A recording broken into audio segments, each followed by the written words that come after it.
Want to burn as many calories as you can with as little work as possible? Maybe you need more N.E.A.T in your life.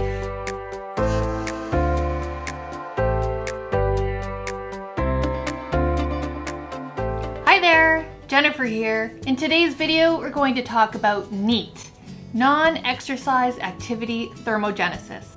Does that sound intriguing? I sure hope so. So non-exercise.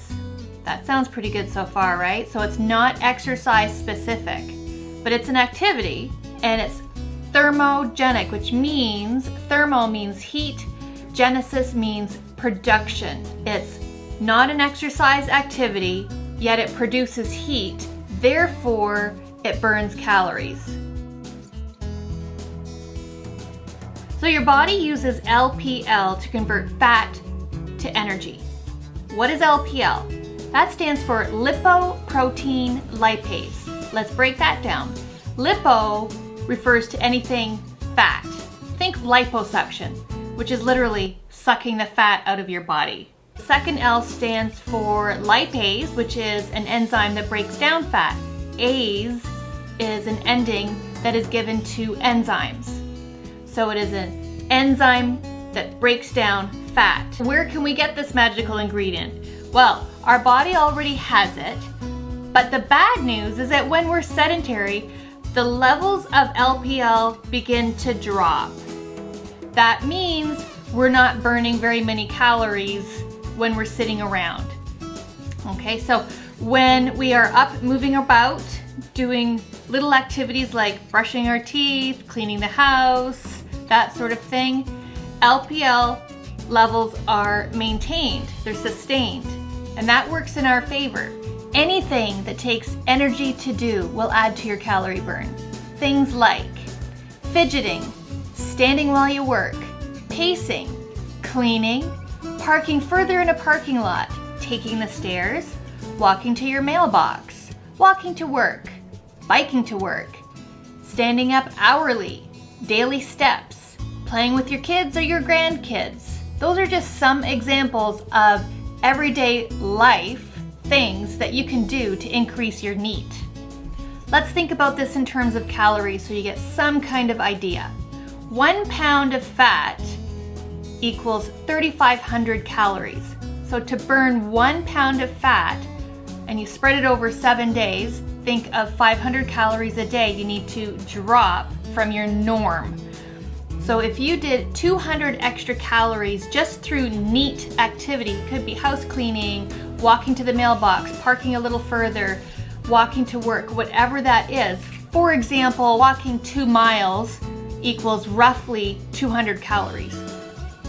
Now, someone who weighs more is going to burn more calories during a N.E.A.T activity than someone who weighs less. That's just the way it is. And then the closer you get to your goal weight, those last 5 pounds, they become harder to get rid of, okay? So if you dropped those 200 calories just through N.E.A.T and then perhaps made some nutritional improvements that equal 300 calories a day, maybe it's not stopping at Starbucks for one of those fancy coffees with whip, or maybe it's not having a treat like chips or chocolate covered almonds along with a pop or a beer, you know, whatever your evening treat is. If that's around 300 calories, which is pretty easy to do, then that is a total of 500 calories that you dropped from your norm.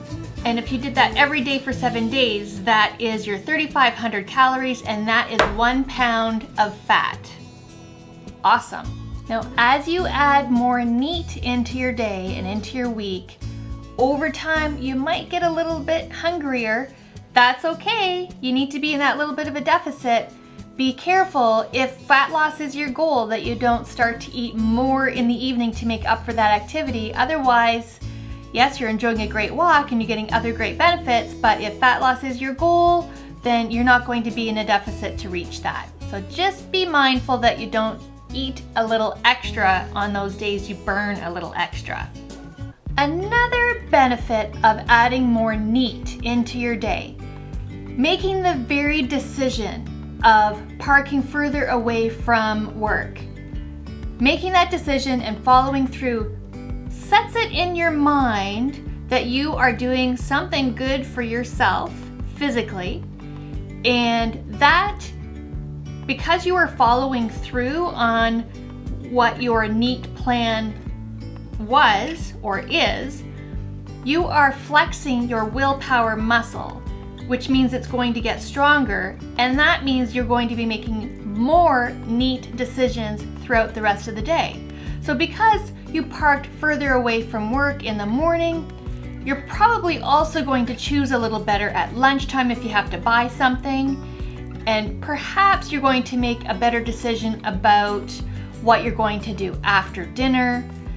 So all of those decisions add up, and because you made one really good decision at the beginning of the day, that's going to flex that willpower muscle and make it stronger. After a while, it will just become second nature. And that is the power of creating a habit. Now, speaking of that, I recently finished a book called The Power of Habit by Charles Duhigg. Great book. I highly recommend you read it. As you create a new habit, you're creating the pathway in your brain, and at first it's a little bit fuzzy, it's not too entrenched, so it's not really a habit yet, but the more often you force yourself to do something, the stronger that neural connection is. Your brain is plastic, so you can create new neural pathways in whichever way you want. So why not create good habits, and those can actually erase or overwrite the bad habits. You can think of it as overwriting a floppy disk. I think I just aged myself. Does anyone remember floppy disks? Overwriting a memory stick. Okay, so your memory stick has information on it, just like your brain has information in it.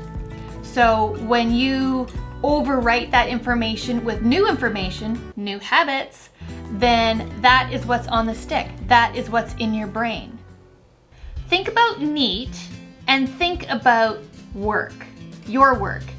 Is your work inherently active? So if you are fairly active in your job, just moving about, or if you do manual labor, heavy manual labor, that's very active, NEAT work. So think about your retirement. When you retire and you no longer have that built-in activity in your day and you're just at home, well, you're gonna be adding on some, you're not gonna be burning as many calories as you were when you were working, so you need to make that up with other activities. Another example, moving. Many people will move from a 2-story to a bungalow as they get older. That's great if you need to, but if you don't need to, you're better off getting the extra activity of walking up and down the stairs. You're also strengthening your muscles. People that move from a 2-story to a single story generally start to pack on the pounds. Now there's some technology at this time that is actually really helpful for keeping track of your activity. So, of course, there's the Fitbit and there's the Apple Watch. I'm pretty sure Garmin also makes like a activity watch. I don't know so much about the Garmin one, and I don't know so much about the Fitbit one, but I do know about the Apple one. Now the Apple Watch uses rings to keep track of activity. You have a red ring, a green ring, and a blue ring. The red ring is your move goal. That's how many calories you've burned in a day, and that is your NEAT activity, as well as any exercise activity. So total calories you've burned. And it keeps track of all of that using your heart rate. And you can create your own goal for that red circle. The second ring, the middle ring, is the green one, and that's your exercise goal. So that is just exercise. That ring doesn't start counting until your heart rate gets up to a certain point. And that one is always set for 30 minutes because it is recommendation that you get 30 minutes of exercise, cardio exercise every day. So you cannot change that one, and it's counted by minutes. So when your heart rate gets to a certain point and it's deemed that you're doing cardio activity because your watch has gotten to know you, then the minutes start ticking. For example, 2 different activities. Well, same activity, 2 dogs. I can walk Lance, and I can get a good 20 minutes of cardio in, just taking him for, say, a 25-minute walk.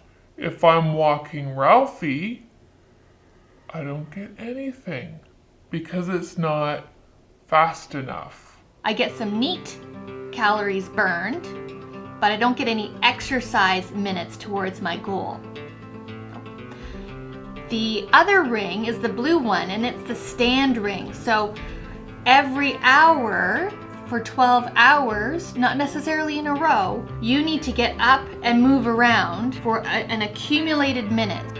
And you need to have 12 of those over the course of a 24-hour period in order to close that ring. So I hope some of this information was new for you and maybe a little bit inspiring or motivating for you to add a little more N.E.A.T into your day. If so, what N.E.A.T activity do you think you will add in that you're not already doing? Write that down in the comments section below. That would be really helpful. And it might motivate someone else to add the same thing, or at least think about it. If you found this video helpful, please hit that like button, and please share it with someone else you think might find this information useful. And if you're not already a subscriber, please hit that subscribe button. It would mean so much to me. If you have any questions, please write them down below. I would love to answer some questions. Thanks so much for watching. We'll see you in the next video. See ya!